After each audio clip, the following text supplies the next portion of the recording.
നമസ്കാരം. ഇപ്പോൾ 2-3 ആഴ്ചയായി ഞാൻ വീഡിയോ ഇട്ടിട്ട്. പുതിയൊരു ജോലിക്ക് കയറിയതിൽ പിന്നെ അത്യാവശ്യം നല്ലപോലെ തിരക്കുണ്ട്.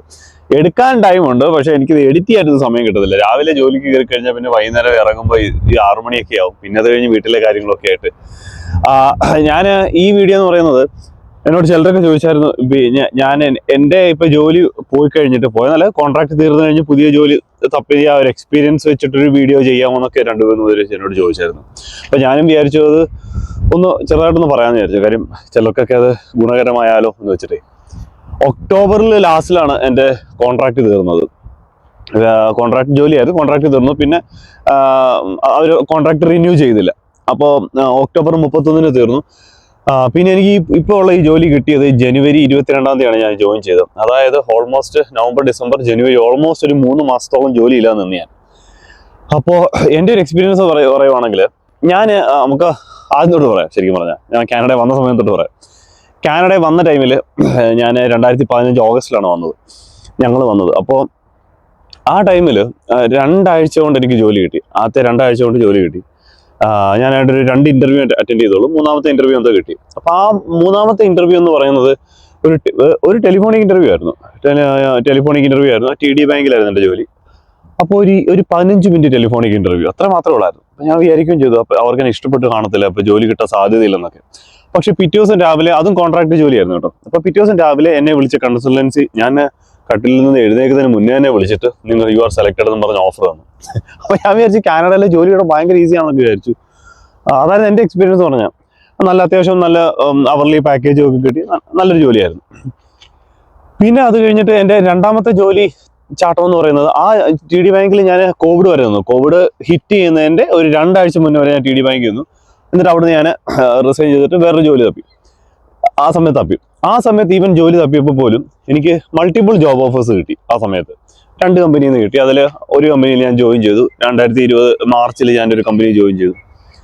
അങ്ങനെ എന്നിട്ട് പിന്നെ അത് കഴിഞ്ഞിട്ടും പിന്നെ എനിക്ക് വലിയ കുഴപ്പമില്ലായിരുന്നു. ആ കോൺട്രാക്ട് തീർന്നു കഴിഞ്ഞിട്ടും അതൊരു 9 മാസത്തെ കോൺട്രാക്റ്റേ ഉള്ളായിരുന്നു. അത് തീർന്നു കഴിഞ്ഞാൽ എനിക്ക് വേറൊരു ജോലി ഏകദേശം പെട്ടെന്ന് തന്നെ കിട്ടി.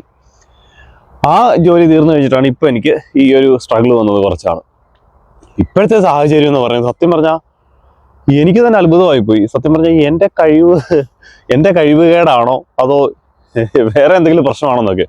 കാര്യം ഞാൻ ഏകദേശം ഒരു 13-14 ഇന്റർവ്യൂസ് അറ്റൻഡ് ചെയ്തു. ഇത് മുക്കാലും എല്ലാവരും പറയുന്നത് പോസിറ്റീവ് ഫീഡ്ബാക്ക് ആണ് പറയുന്നത്. കുഴപ്പമില്ലായിരുന്നു, പോസിറ്റീവ് ഫീഡ്ബാക്ക് ആണ് ചോദിക്കുമ്പോൾ എല്ലാം. ചിലരോട് ചോദിക്കുമ്പോൾ പറയും അത് പ്രൊജക്ട് ഓൺ ഹോൾഡ് ആണ്, ചിലരോട് ചോദിക്കുമ്പോൾ പറയും അത് മാനേജർ ലീവിലാണ് എന്നൊക്കെ പറഞ്ഞ് ഇങ്ങനെ പറഞ്ഞു പോകും. ഇതൊന്നും കേൾക്കത്തില്ല. അപ്പോൾ ഒരു 14 ഇന്റർവ്യൂയോളം കൊടുത്തു ഞാൻ. പിന്നെ എനിക്ക് സത്യം പറഞ്ഞാൽ അവസാനം 2.5 മാസത്തോളം ജോലി ഇല്ലാതെ തന്നു. എൻ്റെ പഴയ വീഡിയോ കണ്ടവർക്കൊക്കെ അറിയാം. 2.5 മാസത്തോളം ജോലി ഇല്ലാതെ തന്നു. അപ്പോൾ എന്ത് ചെയ്യണമെന്ന് അറിയാൻ സ്ഥിതിയായിപ്പോയി. അവസാനമാണ് ഒരു ഇന്റർവ്യൂ വന്ന്, അത് എനിക്കിപ്പോൾ കിട്ടിക്കൊണ്ടിരുന്ന സാലറിയുടെ അത്രയും ഇല്ല, എന്നാലും പോലും ഇതും കോൺട്രാക്ട് ആണ്. അപ്പോൾ അവർലി പേ ആണ്, അത്രയും സാലറി പോലും ഇല്ല. അപ്പോൾ ഞാനത് അക്സെപ്റ്റ് ചെയ്ത് ഇന്റർവ്യൂ അറ്റൻഡ് ചെയ്തു. അത് അവസാനം എന്തുകൊണ്ടോ കിട്ടി. അപ്പോൾ അതാണ് എൻ്റെ ഒരു എക്സ്പീരിയൻസ് എന്ന് പറയുന്നത്. അപ്പോൾ ഇപ്പോഴത്തെ ഒരു ജോലിയുടെ സാഹചര്യം അല്ലെങ്കിൽ ഇന്റർവ്യൂവിൻ്റെ ഒരു ടൈപ്പ് ഒക്കെ വെച്ച് നോക്കുവാണെങ്കിൽ, ഞാൻ വന്ന സമയത്തെ വെച്ച് നോക്കുവാണെങ്കിൽ, വന്ന സമയം വരെ പോകണ്ട, ഒരു കോവിഡ് സമയം വെച്ച് കമ്പയർ ചെയ്ത് നോക്കുവാണെങ്കിൽ, എൻ്റെ പേഴ്സണൽ എക്സ്പീരിയൻസ് പറയുകയാണെങ്കിൽ നല്ല ടഫാണ്. ഇന്റർവ്യൂ നല്ല ടഫാണ്. ഏകദേശം ഒരു മണിക്കൂറോളം കാണും എല്ലാ ഇന്റർവ്യൂ. ഒരു 2-3 പേര് വെച്ചിട്ടായിരിക്കും ഇന്റർവ്യൂ എടുക്കുന്നത്. പണ്ടൊക്കെ നമ്മൾ തിയറിയൊക്കെ എന്തെങ്കിലുമൊക്കെ പഠിച്ചിട്ട് പോയി കഴിഞ്ഞാൽ ഇപ്പൊ തിയറി ഒന്നും ചോദിക്കില്ല. ഉദാഹരണം പറയുകയാണെങ്കിൽ, ഇപ്പൊ ജാവയിലൊക്കെ തന്നെ എന്തെങ്കിലുമൊക്കെ തിയറി, വല്ല ഇൻഹെറിറ്റൻസോ പോളിമോർഫിസോ അങ്ങനൊന്നും ചോദിക്കത്തില്ല സംഭവങ്ങൾ. എല്ലാം ഡയറക്റ്റ് ബിഹേവിയറൽ ക്വസ്റ്റ്യൻസ് ആണ്. അല്ലെങ്കിൽ നമ്മുടെ പ്രൊജക്റ്റിനെ കുറിച്ചുള്ളതും ബിഹേവിയറൽ ക്വസ്റ്റ്യൻസ് മാത്രമേ ചോദിക്കുള്ളൂ. ക്വസ്റ്റ്യൻസിന് മോഡൽ ക്വസ്റ്റ്യൻസ് ചോദിക്കും. അതുപോലത്തെ അതാണ് എനിക്ക് അനുഭവപ്പെട്ടത്.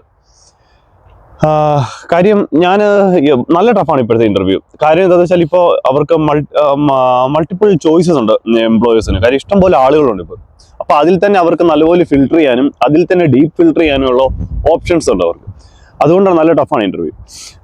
ഒന്നാമത്തെ കാര്യം. പിന്നെ ഈ ChatGPT വന്നതിന് ശേഷം ഇന്റർവ്യൂസ് ഒക്കെ ഇച്ചിരി ടഫായിട്ടുണ്ടെന്നുള്ളത് എനിക്ക് കുറച്ചുകൂടെ മനസ്സിലായി. കാര്യം ഒരു റിക്രൂട്ടർ എന്നോട് പറയുകയും ചെയ്തു, ഇപ്പോൾ ഇന്റർവ്യൂവിൽ കടമാനം തരികിടയൊക്കെ നടക്കുന്നുണ്ട്. ഒന്നാമത്തെ തരികട എന്ന് പറയുന്നത് ഇപ്പൊ ഓൺലൈൻ ആണല്ലോ ഇന്റർവ്യൂസ് അല്ലേ മുക്കാല്. നമ്മൾ ഓഫീസിൽ പോകേണ്ട ഇന്റർവ്യൂസ് ഒക്കെ വളരെ ചുരുക്കമാണ്. അപ്പോൾ ഇന്റർവ്യൂവിന് ഡബിങ് നടക്കുന്നുണ്ട്. ഒരാളെന്നോട് പറഞ്ഞു, അതായത് എന്നെ പറഞ്ഞ ലിപ്സിങ്കോ അല്ല, നമ്മള് ചുമ്മാ വായനക്കും, പക്ഷെ ബാക്കിയിരുന്ന ഒരാള് അവനായിരിക്കും പറയുന്നത്, പക്ഷെ നമ്മളായിരിക്കത്തില്ല. അതുപോലത്തെ തട്ടിപ്പുകളൊക്കെ ഒന്നാമത്തെ കാര്യം നടക്കുന്നുണ്ട്. ഇപ്പൊ അത്രയൊന്നും എനിക്കറിയത്തില്ല, പക്ഷെ ഒരു സമയം വരെ ഉണ്ടായിരുന്നു. ഇപ്പോ നമ്മൾ ഇന്റർവ്യൂ എടുക്കുമ്പോൾ തന്നെ ലാപ്ടോപ്പിൽ ChatGPT ചുമ്മാ ഓപ്പൺ ചെയ്തിട്ട് ChatGPTയിൽ അറ്റവും മുറി തന്നെ അടിച്ചു കൊടുത്താൽ മതി, അത് നല്ല ഡീറ്റെയിൽ ആയിട്ട് ആൻസർ പറഞ്ഞു തരും. അപ്പൊ നോക്കി പറയാം. അപ്പൊ അതേപോലൊക്കെ കാര്യങ്ങൾ കൊണ്ട് തന്നെ പലരും ഇപ്പോ തിയറി ക്വസ്റ്റ്യൻസ് ഒന്നും അധികം ചോദിക്കുന്നില്ല. ഇപ്പൊ എല്ലാം ബിഹേവിയറൽ ക്വസ്റ്റ്യൻസും നമ്മുടെ പ്രൊജക്ടിനെ കുറിച്ചുള്ളതും നമ്മുടെ പ്രോസസ്സിനെ കുറിച്ചുള്ളതും ഒക്കെ ഇപ്പൊ നല്ല ഇൻഡസ്ട്രി എക്സ്പീരിയൻസ് ഉണ്ടെങ്കിൽ മാത്രമേ ഇപ്പോഴത്തെ ചില ഇന്റർവ്യൂസ് ഒക്കെ ക്രാക്ക് ചെയ്യാൻ പറ്റുള്ളൂ എന്ന് എനിക്ക് തോന്നി. നല്ല ടെക്നിക്കൽ നോളജും വേണം. കാര്യം ഇപ്പൊ ഞാൻ അറ്റൻഡ് ചെയ്ത ഈ 10, 13, 14 ഇന്റർവ്യൂസ് ഒക്കെ നല്ലപോലെ ഡീപ്പ് ടെക്നിക്കൽ ക്വസ്റ്റ്യൻസും ഒക്കെ ആയിരുന്നു. ചില ഇന്റർവ്യൂസിലൊക്കെ എന്നോട് സ്ക്രീൻ ഷെയർ ചെയ്ത്, ചിലതല്ല, ഒരു 3-4 ഇന്റർവ്യൂസ് സ്ക്രീൻ ഷെയർ ചെയ്ത് വെച്ചിട്ടാണ് ഞാൻ ഇന്റർവ്യൂ അറ്റൻഡ് ചെയ്തത്. അത് അവരങ്ങനെ പറഞ്ഞു. അപ്പൊ ഇതൊക്കെയാണ് ഇപ്പോഴത്തെ ഒരു സാഹചര്യം എന്ന് പറയുന്നത്. ഇപ്പൊ വരുന്ന പാർട്ട് ടൈം ജോലി കിട്ടാൻ തന്നെ ബുദ്ധിമുട്ടുള്ള സാഹചര്യമാണ്. എന്നോട് ഈ 2 ദിവസം മുന്നേ ഒരു പയ്യൻ പറഞ്ഞതേ ഉള്ളൂ, അവൻ വന്നിട്ട് 1 കൊല്ലമായി ഇതുവരെ ജോലിയൊന്നും ചോദിച്ചതായില്ല, ഇവിടെ സ്കാർബോയിലാണ് താമസം, എന്തെങ്കിലും ഉണ്ടെങ്കിൽ പറയാം. അപ്പൊ ഞാൻ പറയുന്ന ഒരു കാര്യം എന്ന് പറഞ്ഞാൽ, എനിക്ക് ജോലി പോയ സമയത്ത് ഞാൻ ചെയ്തത് എന്താണെന്ന് വെച്ചാൽ, കാറുണ്ടായിരുന്നു. അപ്പോൾ ഡെലിവറി ജോലിയാണ് ചെയ്തത്. ഊബർ ഓടിച്ചിരുന്നു, പിന്നെ പച്ചക്കറി ഡെലിവറി ചെയ്തിരുന്നു. എൻ്റെ ലാസ്റ്റ് പഴയ 2 വീഡിയോസ് മുന്നേ ഉള്ള വീഡിയോ കണ്ടാൽ അറിയാം, ഞാൻ പച്ചക്കറി ഡെലിവറിക്ക് പോയിരുന്നു, പിന്നെ ഊബർ ഓടിച്ചു. പിന്നെ അതുപോലെ ചെറിയ ചെറിയ ജോലികളൊക്കെ ചെയ്താണ് ജീവിച്ചത്. പിന്നെ കയ്യിൽ കുറച്ച് സേവിങ്സ് ഉണ്ടായിരുന്നു. പിന്നെ ക്രെഡിറ്റ് കാർഡ് യൂസ് ചെയ്തു, ലൈൻ ഓഫ് ക്രെഡിറ്റ് യൂസ് ചെയ്തു. അങ്ങനെ ഭയങ്കര സ്ട്രഗിൾ ആയിരുന്നു. അതിൻ്റെയൊക്കെ ചെറിയ ചെറിയ കടങ്ങളുണ്ട് ഇപ്പോഴും. അപ്പോൾ ഇപ്പം നാട്ടിൽ നിന്ന് വരുന്നവരെ, ഇപ്പൊ PR ആയിട്ട് വന്നാലും സ്റ്റുഡൻ്റ് ആയിട്ട് വന്നാലും, സ്റ്റുഡൻസിന്റെ കാര്യം എനിക്കറിയത്തില്ല, ബട്ട് ഒരു കാർ എടുക്കാൻ നോക്കുക, ഒരു സെക്കൻഡ് ഹാൻഡ് കാർ ആണെങ്കിലും. കാര്യം ഇവിടെ ഒരു കാർ ഉണ്ടെങ്കിൽ നമുക്ക് ചെറിയ ചെറിയ എന്തെങ്കിലുമൊക്കെ ജോലികൾ കിട്ടും. ഈവൻ ഊബർ ആണെങ്കിൽ തന്നെ, ഊബറിന് പിന്നെ ഒരു ലിമിറ്റേഷൻസ് ഉണ്ട്. കാറൊക്കെ ഇത്ര വർഷം പഴക്കമുള്ളതായിരിക്കണം ഒക്കെ ഉണ്ട്. അല്ലാതെ നമുക്കിപ്പോൾ എന്തെങ്കിലുമൊക്കെ ചെറിയ ഡെലിവറി ജോലികളൊക്കെ കിട്ടും. ഈവൻ ഞാൻ ജോലി പോയ സമയത്ത് തന്നെ ചുമ്മാതൊരു ഫേക്ക് പ്രൊഫൈൽ ഉണ്ടാക്കിയിട്ട് തന്നെ, അതായത് ഡ്രൈവർ എക്സ്പീരിയൻസ് മാത്രം കാണിച്ചു, IT ഒക്കെ ഫുൾ എടുത്ത് കളഞ്ഞിട്ട് ഡ്രൈവിംഗ് എക്സ്പീരിയൻസ് മാത്രം കാണിച്ചുകൊണ്ട്, ഊബർ എക്സ്പീരിയൻസും പിന്നെ വേറെ എന്തെങ്കിലും കാണിച്ചുകൊണ്ട് നമ്മൾ അപ്ലൈ ചെയ്തു. പക്ഷെ എനിക്ക് 2 കോൾ വന്നു കേട്ടോ. ഒരു കോളിൽ അവർക്ക് എൻ്റെ ഡ്രൈവിംഗ് എക്സ്ട്രാക്ട് കംപ്ലീറ്റ് ക്ലിയർ ആയിരിക്കണം, ഈവൻ പാർക്കിംഗ് ടിക്കറ്റ് പോലും പാടില്ല എന്നുള്ളത്. അതെനിക്കൊരു വീഡിയോ ഇന്റർവ്യൂ ഒക്കെ ഉണ്ടായിരുന്നു. അത് കിട്ടിയില്ല. കാര്യം അതെങ്കിൽ എൻ്റെ എക്സ്ട്രാക്റ്റിൽ പാർക്കിംഗ് ടിക്കറ്റ്സ് ഇല്ലാത്ത മനുഷ്യരുണ്ട്, എല്ലാം മിക്കവാറുള്ളവർക്ക് കാണുമല്ലോ. അപ്പൊ അവർക്ക് ആ ഒരു ഡെലിവറി ജോലിക്ക് പാർക്കിംഗ് ടിക്കറ്റ്സ് പോലും പാടില്ലായിരുന്നു. പിന്നെ വേറെ ഇടത്തുനിന്നും വന്നു. അപ്പൊ ഞാൻ പറഞ്ഞ, ഒരു കാർ ഉണ്ടെങ്കിൽ നമുക്കിവിടെ എന്തെങ്കിലുമൊക്കെ ജോലികൾ തട്ടിമുട്ടിയൊക്കെ കിട്ടും, ഈവൻ ഡെലിവറി ജോലിയൊക്കെ തന്നെ. അപ്പൊ നമ്മളൊരു ഒരു ഡ്രൈവറിന്റെ ഒരു പ്രൊഫൈൽ ഉണ്ടാക്കിയിട്ട്, അറ്റ്ലീസ്റ്റ് നമുക്ക് വേറെ ഒരു ജോലിയും കിട്ടിയില്ലെങ്കിൽ, ഡ്രൈവിംഗ് ഇഷ്ടമാണെങ്കിൽ ചുമ്മാ ഒരു പ്രൊഫൈൽ ഉണ്ടാക്കിയിട്ട് ഡ്രൈവിംഗിന്റെ എന്തെങ്കിലും എക്സ്പീരിയൻസ്, അവിടെ ഡെലിവറി ചെയ്ത് ഇവിടെ ഡെലിവറി എന്ന് പറഞ്ഞ് ചുമ്മാ ഉണ്ടാക്കിയിട്ടാൽ തന്നെ നമുക്ക് 2-3 കോൾ വരും. അത് എൻ്റെ അനുഭവത്തിൽ ഞാൻ പറയുന്നതാണ്.